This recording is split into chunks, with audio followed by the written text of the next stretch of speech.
Olá pessoal, tudo bem?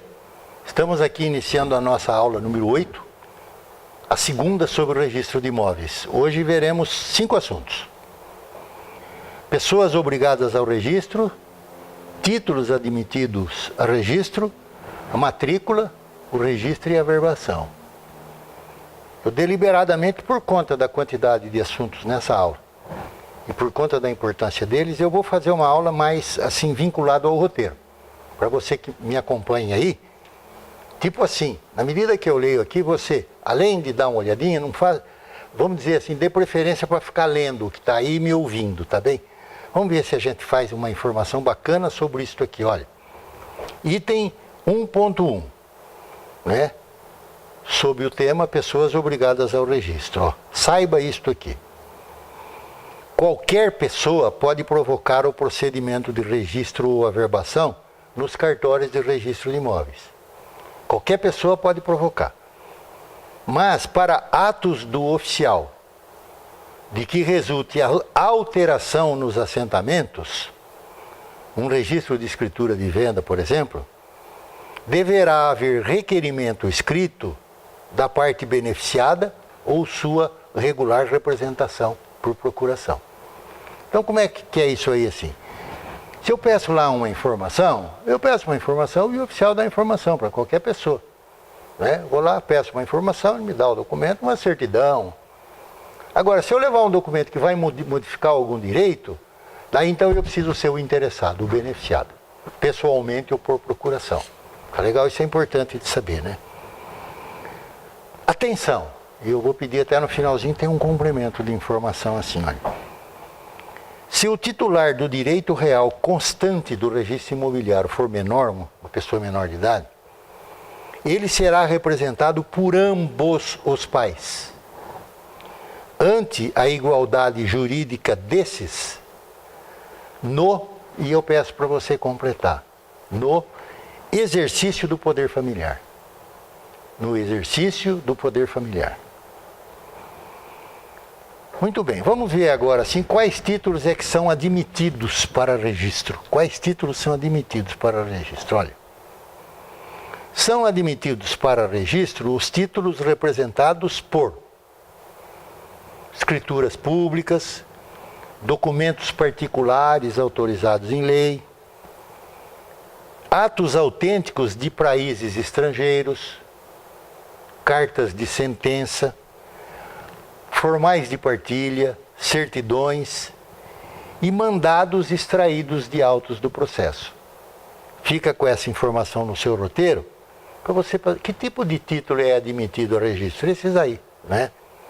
Agora, veja mais isso aqui ainda, sobre indicação da matrícula, né? A matrícula, como nós vimos, é como que fosse assim a certidão de nascimento do imóvel, né? Então, quando tiver algum documento referindo-se a um determinado imóvel, tem que constar a matrícula dele, né?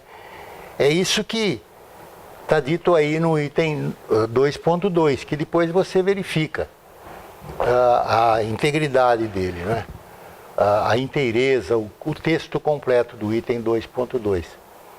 É assim, numa escritura pública, refere-se ao imóvel da rua tal, número tal, tem que colocar a matrícula, o número da matrícula.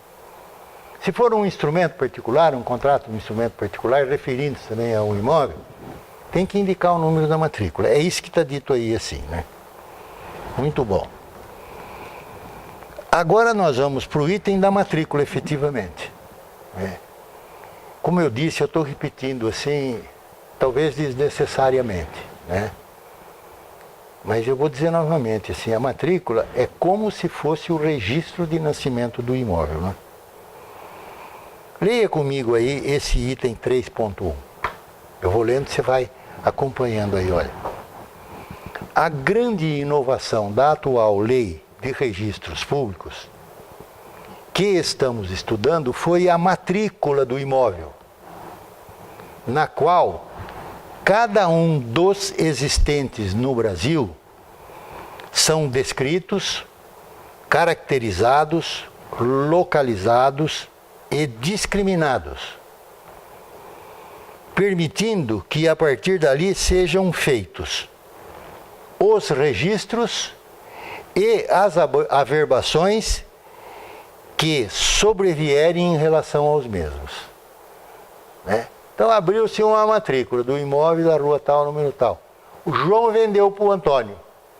Aparece ali uma escritura pública de venda. Lá na matrícula, um R, uma letrinha R, assim, R1.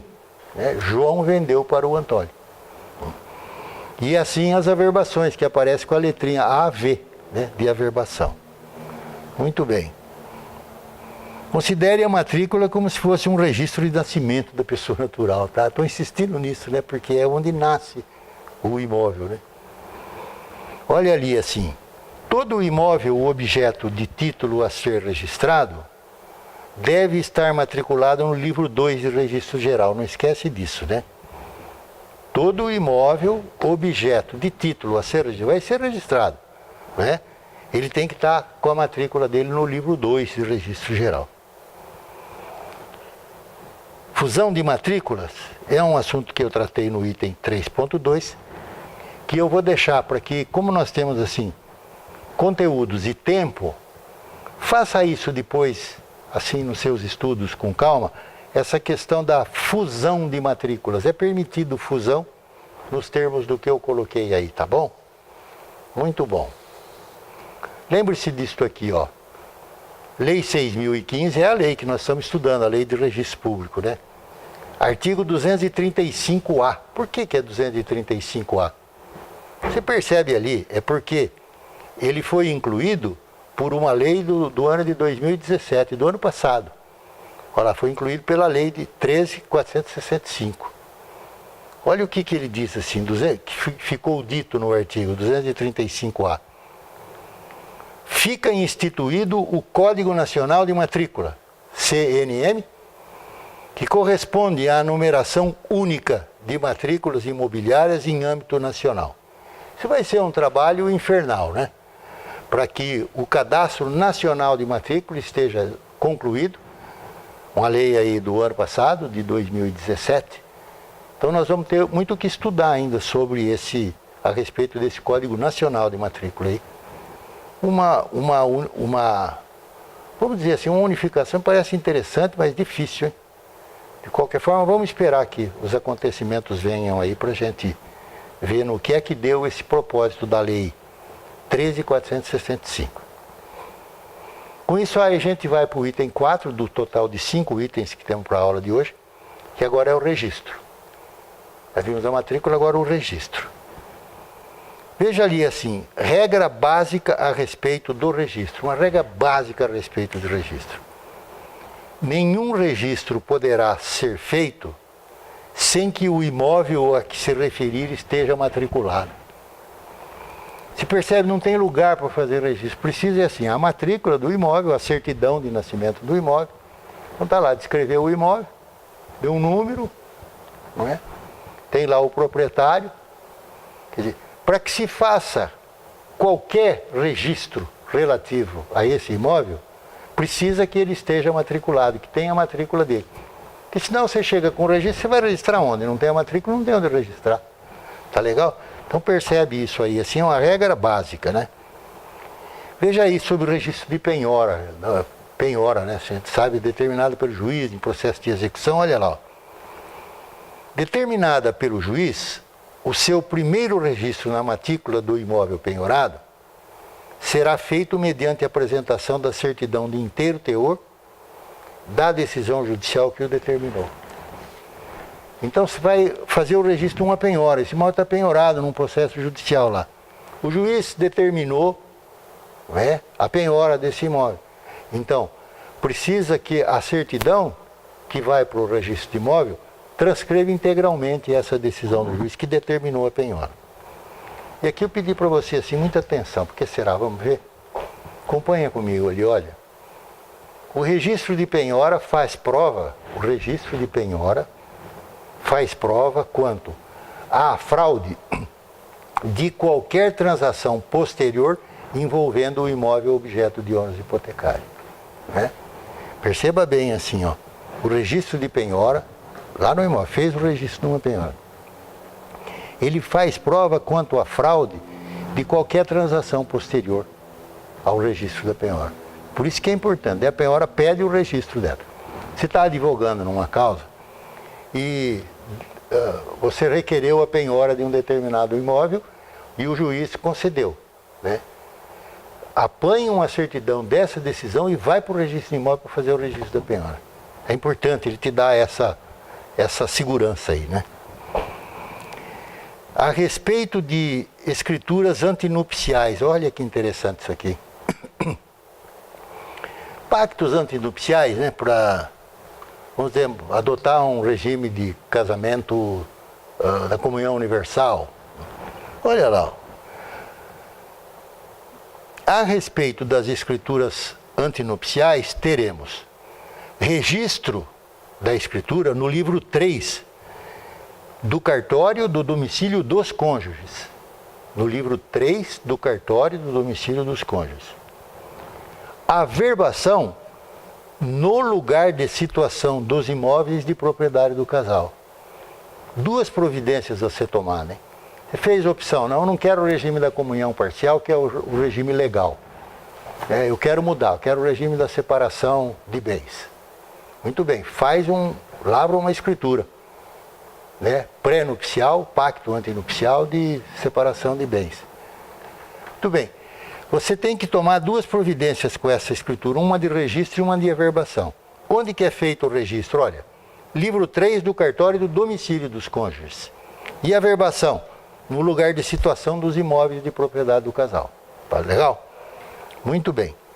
O último tópico dessa nossa aula de hoje aí é relativo à averbação e cancelamento. E cancelamento é uma coisa de suma importância, né?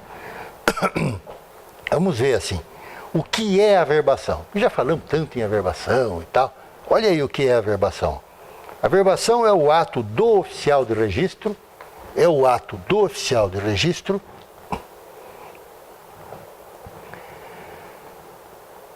que,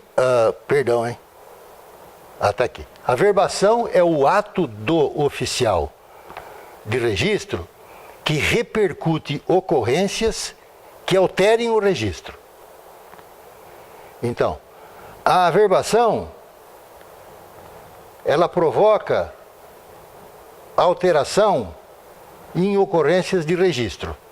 Mas essa acessoriedade não reduz a sua importância, né? Então, você faz uma averbação para, assim, como acessória de um registro, ou mudou o registro ali, alguma coisa assim. Mas ela é de suma importância, né? Não podemos esquecer disso aqui. Vou repetir, hein?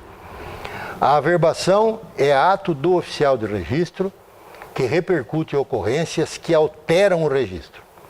Mas esta acessoriedade não lhe reduz a importância. A propósito, olha ali assim, além dos casos indicados no inciso 2, inciso 2º do artigo 167, serão averbadas na matrícula outras ocorrências que alterem o registro, inclusive a declaração de indisponibilidade de bens. O que significa isso tudo aqui? Assim, você apanha o artigo 167, inciso 2, serão objeto de averbação. Dá uma lida. Isso é tudo? Não. Pode haver outras ocorrências previstas em outras leis que sejam objeto de averbação. Ou seja, a relação do inciso 2º do artigo 167 não é conclusiva. Muito bem. Agora sobre o cancelamento. Isso aqui é assim, nós estamos caminhando para o final dessa aula, mas cancelamento é uma coisa que a gente precisa olhar assim com super atenção. Olha assim, ó. A lei distingue duas espécies de cancelamento. O cancelamento da matrícula e o cancelamento do registro ou da averbação, né?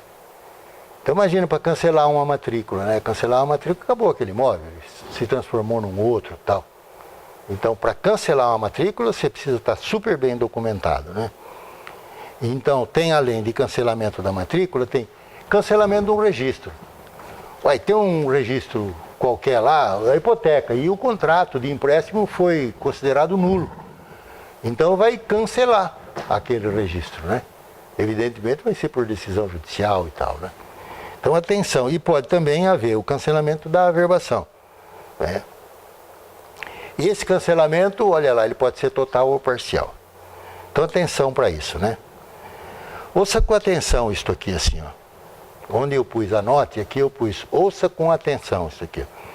O cancelamento efetuar-se-á mediante averbação.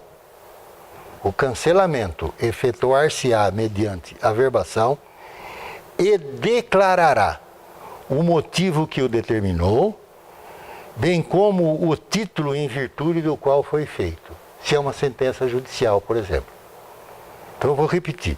O cancelamento efetuar-se-á mediante averbação e declarará o motivo que o determinou, além de estar bem documentadinho.